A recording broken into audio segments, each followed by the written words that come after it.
Hello student, अस्सलाम वालेकुम जी। आज का हमारा टॉपिक चार्ल्स लॉ।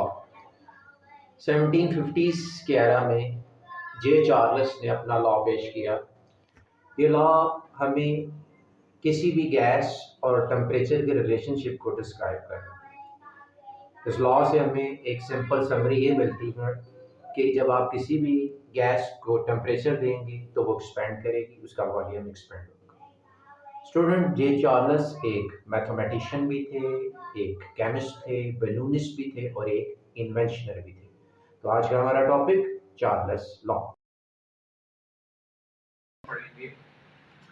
तो चार्ल्स लॉ को अगर हम डिफाइन करें, सबसे पहले डिफाइन करेंगे तो डिफाइन हम इसे ऐसे करेंगे।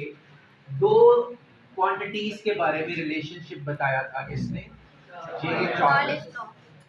और उनमें एक था वॉल्यूम और दूसरा था क्या है ये law? Volume of given mass of a gas is directly proportional to its temperature, to its temperature।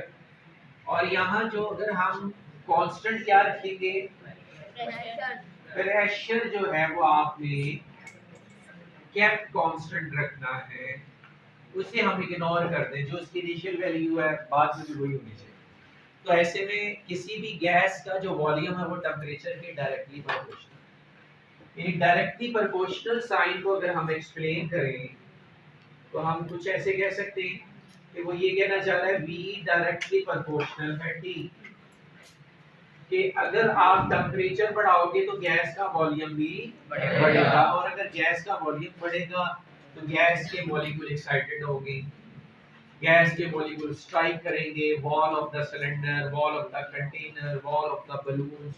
उन पे जब वो जाके हिट करेंगे ऑब्वियसली तो फिर वो एक दबाव क्रिएट करते हैं, वो एक अपना प्रेशर क्रिएट करते हैं, जिससे अगर वो सिलेंडर का पिस्टन है जो कांस्टेंट प्रेशर के साथ है वो ऊपर उठ सकता है, बलून ऊपर उठ सकता है क्योंकि वॉल्यूम एक्साइटेड हो जाएंगे, वॉल्यूम बढ़ जाएगा, गैस का वॉल्यूम बढ़ेगा, मॉलिक्यूल एक्साइटेड होंगे, बलून को अपवर्ड लिफ्ट अप करेंगे।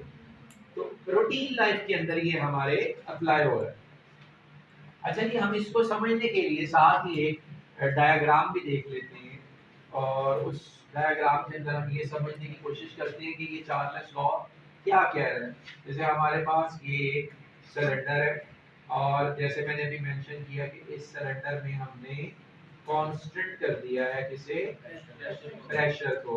तो इसके ऊपर हमने एक मूवेबल पिस्टन को ऐसे पुट कर दिया है, और ये मूवेबल पिस्टन जो है इसका प्रेशर क्या है? यहाँ फिक्स है, ये याद रखना। ठीक हो गया जी।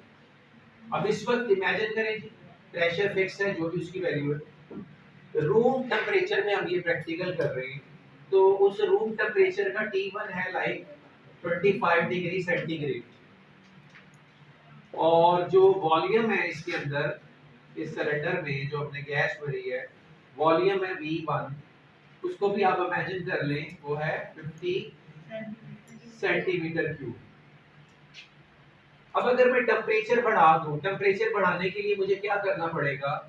हमें टेम्परेचर बढ़ाने के लिए ऑब्वियसली कोई सोर्स इस्तेमाल करना पड़ेगा। हम एक बंसन बर्नर को कैरी कर लेते हैं। We take a Bunsen burner, ये हमारे पास एक बंसन बर्नर है, ऑब्वियसली बंसन बर्नर नेम भी बंसन के नाम से ही है। तो इससे हम क्या प्रोवाइड कर रहे हैं? हीट। अब हमने हीट प्रोवाइड की तो हीट की वैल्यू यानी टेम्परेचर की वैल्यू बढ़ा दी, और टेम्परेचर हमने ऑलमोस्ट 100 डिग्री सेंटीग्रेड कर दी। तो चार्ल्स लॉ ये कहता है टेम्परेचर बढ़ाएंगे वॉल्यूम भी बढ़ेगा। तो टेम्परेचर जब हम बढ़ाते हैं तो वो टेम्परेचर एक गैस के मॉलिक्यूल्स को मिलेगा in the form of heat. तो वो हीट एनर्जी से गैस के मॉलिक्यूल की काइनेटिक एनर्जी बढ़ेगी, वो एक्साइटेड हो जाएंगे। व्हेन दे बिकम एक्साइटेड तो वो एक प्रेशर एक्सर्ट करेंगे किसके ऊपर, उस मूवेबल पिस्टन में, और उसको लिफ्ट अप कर देंगे अपवर्ड, और वो पिस्टन जो अपनी इनिशियल पोजीशन से उठकर यहाँ पर आ गया। ये अब इस पिस्टन की पोजीशन है। ठीक हो गया जी। तो आप ये जरा नोट करें, वॉल्यूम पहले ये था, यहाँ पर था वॉल्यूम, अब वॉल्यूम बढ़ गया है। Now the value of volume is increase, और इंक्रीज हुई है by the increasing of temperature. तो टेम्परेचर 100 डिग्री सेंटीग्रेड हुआ है, वॉल्यूम भी 50 से तकरीबन 65 क्यूबिक सेंटीमीटर हो गया, मीन बढ़ गया है। तो जैसे जैसे हम टेम्परेचर को बढ़ाएंगे वॉल्यूम भी बढ़ेगा, यानी ये जो वेरिएबल्स की वैल्यू है दोनों वॉल्यूम की और टेम्परेचर की, ये कॉन्स्टेंटली क्या करेंगी, इंक्रीज करेंगी। ठीक है, अब इसको भी हम सॉल्व कर लेते हैं। प्रोपोर्शनैलिटी साइन को खत्म करने के लिए हम क्या लेंगे, एक ही कांस्टेंट। सो हम इसे ऐसे लिख सकते हैं, v is equal to constant t, और यहाँ कांस्टेंट की वैल्यू क्या है, k। और अगर हमने उस k की वैल्यू को फाइंड आउट करना है तो कैसे निकालेंगे, अगर आप ये डिवाइड, तो हमारे पास उस कांस्टेंट की वैल्यू यानी k की वैल्यू क्या आ गई, v/t is equal to k। ये प्रोपोर्शनैलिटी कांस्टेंट हो गया। देखिए अब मींस ये जो प्रोपोर्शनैलिटी कांस्टेंट है, हम इन दोनों वेरिएबल्स की वैल्यू को अगर चेंज करते हैं, मींस हम ये अगर v1 और t1 है, तो जो k की वैल्यू आएगी उसी के लिए अकॉर्डिंग v2 और t2 की वैल्यू भी होगी, जो ये सजेस्ट करेगी कि अगर वॉल्यूम बढ़ रहा है तो टेम्परेचर भी क्या हो रहा है, बढ़ रहा है। कांस्टेंट वैल्यू डिफरेंट नहीं आएगी, याद रखिएगा। मीन v1 t1 से अगर वैल्यू आती है, लेट्स सपोज v1 t1 से वैल्यू हमारे पास 20 आती है, तो v2 और t2 से भी वैल्यू क्या आएगी हमारे पास, ऑलमोस्ट 20 ही होगी, उसके आसपास ही होगी। ठीक है, same as that v3 and t3।